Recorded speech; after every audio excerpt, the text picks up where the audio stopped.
नमस्कार। आज देश की तमाम फटाफट खबरों में आपका स्वागत है। खबरों के लिए आपसे निवेदन है कि आप हमारे चैनल को सब्सक्राइब करें और बेल आइकॉन की घंटी अवश्य बजा दें और ऐसी खबरों की बढ़ावा दें जिनमें आपके लिए खबरें हों, आपके परिवार के लिए खबरें हों। तो बढ़ते हैं खबरों की ओर। महाराष्ट्र के पूर्व सीएम उद्धव ठाकरे का गुट एक बार फिर सुप्रीम कोर्ट पहुंचा और उन्होंने एकनाथ शिंदे गुट को सरकार बनाने के राज्यपाल के न्योते को चुनौती दी है। उद्धव ठाकरे खेमे ने 3 जून को हुई विधानसभा की कार्रवाई को भी चुनौती दी है, जहां एक नया अध्यक्ष चुना गया था और 4 जून को फ्लोर टेस्ट हुआ था। ठाकरे खेमे का तर्क है कि जिन 16 बागी विधायकों के खिलाफ अयोग्यता की कार्रवाई लंबित थी, वह विधानसभा की कार्रवाई में भाग नहीं ले सकते थे। उद्धव ठाकरे के नेतृत्व वाले शिवसेना गुट ने एकनाथ शिंदे को राज्य में सरकार बनाने के लिए आमंत्रित करने के महाराष्ट्र के राज्यपाल भगत सिंह के फैसले के खिलाफ सुप्रीम कोर्ट का दरवाजा खटखटाया है। बीते कुछ दिनों से बीमार चल रहे राष्ट्रीय जनता दल के सुप्रीमो लालू प्रसाद यादव की तबीयत में सुधार हो रहा है। अब तक दिल्ली एम्स के कार्डियो न्यूरो सेंटर के सीसीयू में एडमिट लालू जल्द कमरे में शिफ्ट किए जाएंगे। एम्स सूत्रों ने ये जानकारी दी है। राष्ट्रीय राजधानी दिल्ली से सटे गुरुग्राम के राजीव चौक से सोहना तक का सफर अब बहुत आसान हो जाएगा, क्योंकि 22 किलोमीटर लंबे सोहना एलिवेटेड रोड, जिसे 4 साल की अवधि में बनाया गया है, का उद्घाटन जल्द ही होने वाला है। दक्षिण पश्चिम मानसून के कारण इन दिनों देश के कुछ राज्यों में जमकर बारिश हो रही है। खासकर दक्षिण भारत के राज्यों में मानसूनी बादल जमकर बरस रहे हैं। इसी क्रम में केरल में मुख्यमंत्री कार्यालय ने कहा है कि राज्य में अगले 5 दिनों तक भारी बारिश और गरज के साथ बारिश हो सकती है। ऐसे में तिरुवनंतपुरम और कोल्लम को छोड़कर सभी जिलों में आज और कल येलो अलर्ट घोषित किया गया है। कांग्रेस के वरिष्ठ नेता पी चिदम्बरम ने बृहस्पतिवार रात को कहा कि वायुसेना को अग्निपथ योजना के तहत 7.5 लाख आवेदन मिलना योजना की लोकप्रियता को नहीं दर्शाता है, बल्कि यह बताता है कि बेरोजगारी की स्थिति विकराल है और इस वजह से युवा कोई भी नौकरी करने को तैयार है।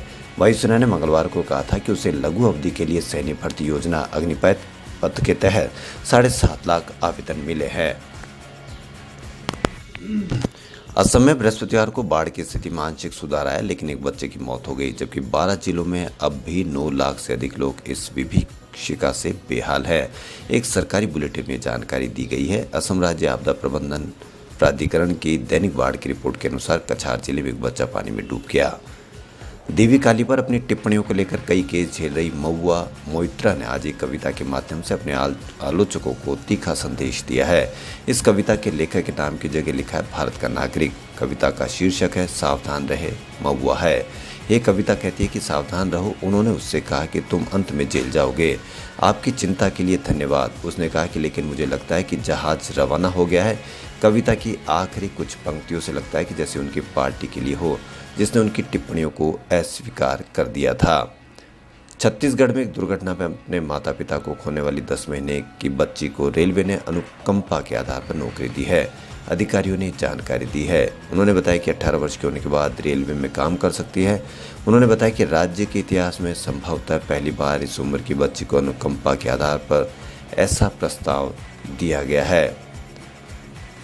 जापान के पूर्व प्रधानमंत्री शिंजो आबे पर शुक्रवार सुबह नारा शहर में हमला किया गया। उन पर फायरिंग उस वक्त की गई जब एक सभा को संबोधित कर रहे थे। इस दौरान वे अचानक गिर पड़े। मीडिया रिपोर्ट्स के अनुसार उन्हें सीने पर 2 गोली मारी गई। उनकी हालत गंभीर बनी हुई है और वे रेस्पॉन्स नहीं कर रहे हैं। पुलिस ने हमलावर को गिरफ्तार कर लिया है। गोली लगने के बाद शिंजो को दिल का दौरा भी पड़ा।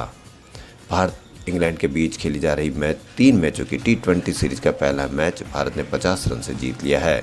ये टीम इंडिया की इंग्लैंड में रनों के लिहाज से सबसे बड़ी जीत है। इसी के साथ भारत ने सीरीज पर 1-0 से बढ़त बना ली है। हार्दिक पांड्या को मैन ऑफ द मैच चुना गया है। डॉक्यूमेंट्री काली के पोस्टर को लेकर विवादों में घिरी डायरेक्टर लीना मणिकिमुलाई ने एक और विवादित पोस्ट कर दिया है। लीना ने अपने सोशल मीडिया अकाउंट से एक ऐसी तस्वीर पोस्ट की जिसमें शिव पार्वती सिगरेट पीते नजर आ रहे हैं।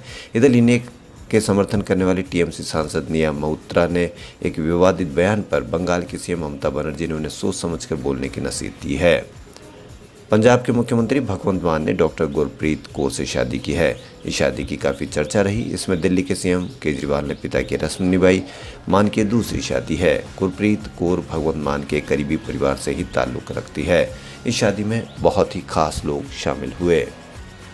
दुनिया में कोरोना काल के दुष्परिणाम अब दिखने लगे हैं। यूएन की the state of food security and nutrition in the world 2022 की रिपोर्ट के अनुसार 2019 के बाद लोगों का भूख से संघर्ष तेजी से बढ़ा है। 2021 में दुनिया के 76.8 करोड़ कुपोषण का शिकार पाए गए।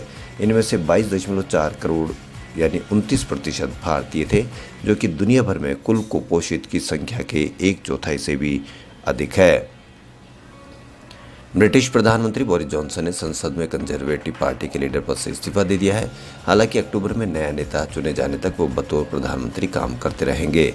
इस इस्तीफे की सबसे बड़ी वजह 30 जून को डिप्टी चीफ व्हिप पोस्ट पर क्रिस पिंचर का अपॉइंटमेंट है। पिंचर सेक्स स्कैंडल में फंसे थे। इसके बाद ही ब्रिटिश कैबिनेट से इस्तीफों का सिलसिला शुरू हो गया। इस्तीफे से पहले जॉनसन ने देश के नाम संबोधन में कहा, निमराना में इन्वेस्टमेंट राजस्थान के तहत मुख्यमंत्री राजस्थान के अशोक गहलोत, उद्योग मंत्री शकुंतला रावत, जापानी राजदूत ने 11 जापानी कंपनियों द्वारा निमराना, गिलोट और पाली में 1338 करोड़ रुपए के एमओयू पर साइन किए। इस दौरान मुख्यमंत्री अशोक गहलोत ने उद्यमियों को संबोधित करते हुए कहा कि राजस्थान जापानी उद्यमों की पहली पसंद बनता जा रहा है। आज जापानी उद्यमी राजस्थान में जो निवेश कर रहे हैं वह DMIC के तहत हो रहा है। राजस्थान में अगले 4 से 5 दिनों में अच्छी बारिश होने की संभावना है। 8 से लेकर 13 जुलाई तक नया वेदर सिस्टम एक्टिव हो रहा है। इससे मानसून दोबारा सक्रिय होकर जयपुर सहित प्रदेश के 17 जिलों में बरसात होगी। सरकारी नौकरी से दूर भाग रहे डॉक्टरों को आकर्षित करने के लिए राजस्थान सरकार अब पॉलिसी बदलेगी।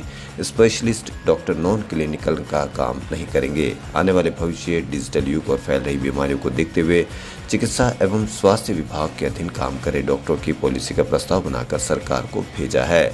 इसके बाद DOP, वित्त और विधि विभाग की अनुमति मिलने पर फाइल CM हो जाएगी।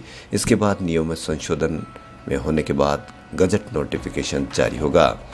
IAS प्रारंभिक परीक्षा पास कर चुके युवाओं के लिए खुशखबरी। UPSC यानी संघ लोक सेवा आयोग ने इस साल की सिविल सर्विस मुख्य परीक्षा के लिए फॉर्म भरने की प्रक्रिया को शुरू कर दिया है। इसके लिए कैंडिडेट 15 जुलाई तक ऑनलाइन अप्लाई कर सकते हैं। इसके लिए UPSC के ऑफिशियल वेबसाइट पर जाकर आवेदन करना होगा। UPSC द्वारा आवेदन का लिंक 6 जुलाई 2022 से एक्टिव कर दिया गया था। बॉलीवुड फिल्म प्रोड्यूसर संदीप सिंह को हाल ही में फेसबुक पर जान से मारने की धमकी मिली है। धमकी मिलने के बाद संदीप सिंह ने बुधवार को मुंबई की अंबोली थाने में अज्ञात व्यक्ति के खिलाफ केस दर्ज कराया है। मुंबई पुलिस के अनुसार शिकायत पर केस दर्ज होने के बाद मामले की जांच पड़ताल शुरू कर दी गई है। संदीप को धमकी देने वाले शख्स ने फेसबुक पर मैसेज कर कहा कि उन्हें भी मूसेवाला की तरह मार दिया जाएगा।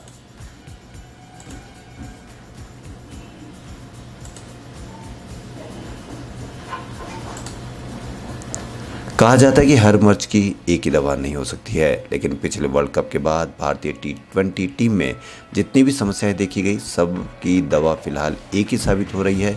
और दवा का नाम पहले देखें। और इस खबर में दवा के रूप में आ रहे हैं हार्दिक पांड्या। खबरों फिलहाल इतना ही। यदि आपको हमारा चैनल पसंद आए तो लाइक, सब्सक्राइब और शेयर अवश्य करें। धन्यवाद।